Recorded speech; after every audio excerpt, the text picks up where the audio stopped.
भारतीय शेयर बाजार में आज जो है तेज उछाल देखने को मिला और निफ्टी जो है 300 अंकों से ज़्यादा उछलकर जो है 26,200 के लेवल के जो है पार जाता हुआ दिखा। सेंसेक्स की बात की जाए तो इसने भी आज जो है अपना नया रिकॉर्ड बनाया है, पहली बार जो है 86,000 के लेवल को जो है पार करता हुआ दिखा। इन सब के बीच सर जेपी मॉर्गन ने भारतीय बाजारों को लेकर जो है बड़ी भविष्यवाणी कर दी।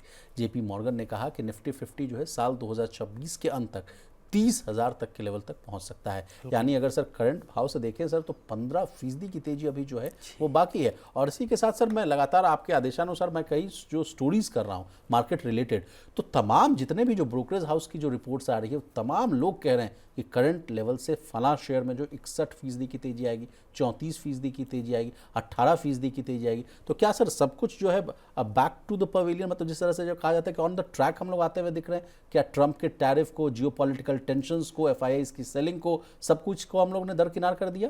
नहीं, बिल्कुल। देखिए, मुझे ऐसा लगता है कि मार्केट के और जो कम से कम ब्रोकरेजेस के लिहाज से मैं इस बात को कह रहा हूँ कि जैसा वो कह रहे हैं, मार्केट्स के लिए संभवतः ऐसा दिखाई देता है कि उनका सबसे बुरा जो दौर था वो अब खत्म हो चुका है। मार्केट्स अब धीरे धीरे पटरी पर लौटते हुए दिखाई दे रहे हैं। अब इसके पीछे दो बड़े फैक्टर हैं। एक फैक्टर है सबसे बड़ा और सबसे ज़्यादा प्रभावी, वो है डोमेस्टिक फैक्टर, और एक हो गया आपका इंटरनेशनल फैक्टर या ग्लोबल लेवल पे चीज़ें। दोनों ही लेवल पे चीज़ों में सुधार आ रहा है। डोमेस्टिक लेवल पे भारत ने जिस तरह की चीज़ें टर्न अराउंड किया है चीज़ों का, वो देखने काबिल है। दुनिया भर के और ब्रोकरेजेस हाउस जो दुनिया भर के हैं वो इसी वजह से भारत पे बैट कर रहे हैं कि भारत ने एक बहुत शॉर्ट स्पान में, यानी आप देखिए पिछले साल की सितंबर तिमाही के जो क्वार्टरली नंबर थे, उसके बाद से भारत ने एकदम से पूरा का पूरा पॉलिसी का गियर चेंज कर दिया जी। और तब से अब तक जितने भारत ने रिफॉर्म किए हैं, सरकार ने जितने रिफॉर्म किए, उसने पूरे के पूरे चीज़ों को, सिस्टम को और पूरा जो कंजम्पशन का एक जो पूरा का पूरी जो स्टोरी थी भारत की, उसको पूरा बदल दिया है जी।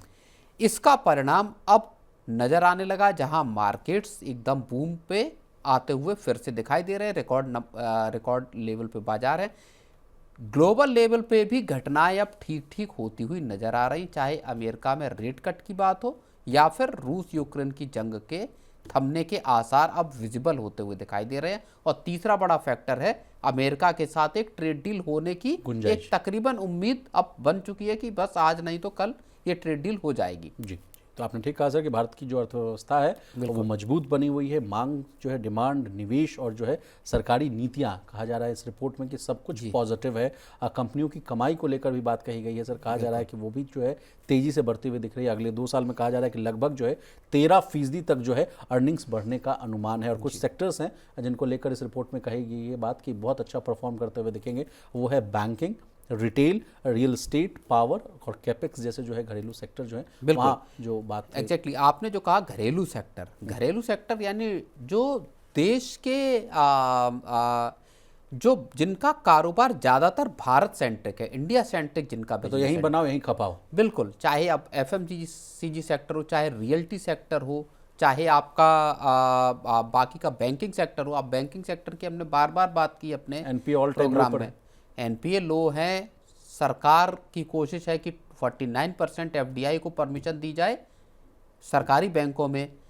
प्राइवेट बैंक और बाकी के जो इंस्टीट्यूशंस हैं, एनबीएफसीज हैं, उनमें $15 बिलियन की पूंजी आई है इसी पीरियड में, चाहे यस बैंक हो या बंधन बैंक हो या फिर आपका बंधन बैंक, माफ़ कीजिए, आरबीएल बैंक में, और सम्मान कैपिटल हो।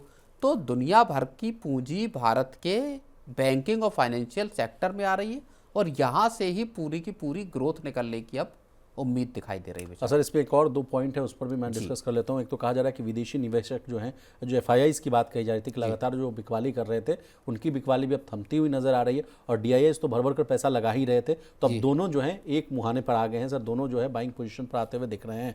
इसके अलावा ये भी बातें कही जा रही थी कि इंडियन मार्केट्स को लेकर कहा जाता सर, इनके वैल्यूएशंस को लेकर सवाल उठते थे कि बड़े महंगे।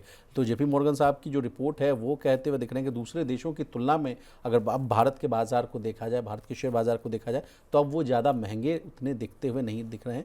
यानी जो वैल्यूएशन का गैप है वो थोड़ा जो है कम होता हुआ दिख रहा है, तो it's a very good sign sir. बिल्कुल। और देखिए उसमें सबसे बड़ा रोल इंडियन इकोनॉमी ने अदा किया है, जहां इकोनॉमी, मार्केट्स की वैल्यूएशन या बाकी चीज़ें, जब आपकी इकोनॉमी अच्छी चलती है तो कई दफ़ा वैल्यूएशन भी ठीक नज़र आने लगती है, भले ऊंची वैल्यूएशन हो।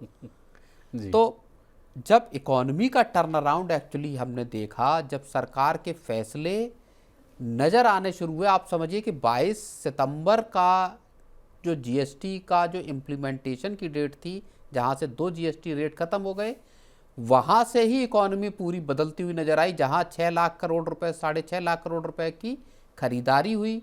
अब शादियों के सीजन में इतने ही रकम का खर्च का अनुमान है। जी। उसके बाद बम्पर सेल हुई आपकी कारों की, फिर चाहे फेस्टिव सीजन में सेल हुई, तो वो सब अगर आप क्रेडिट क्लब कर ग्रोथ लोगे, बढ़ा।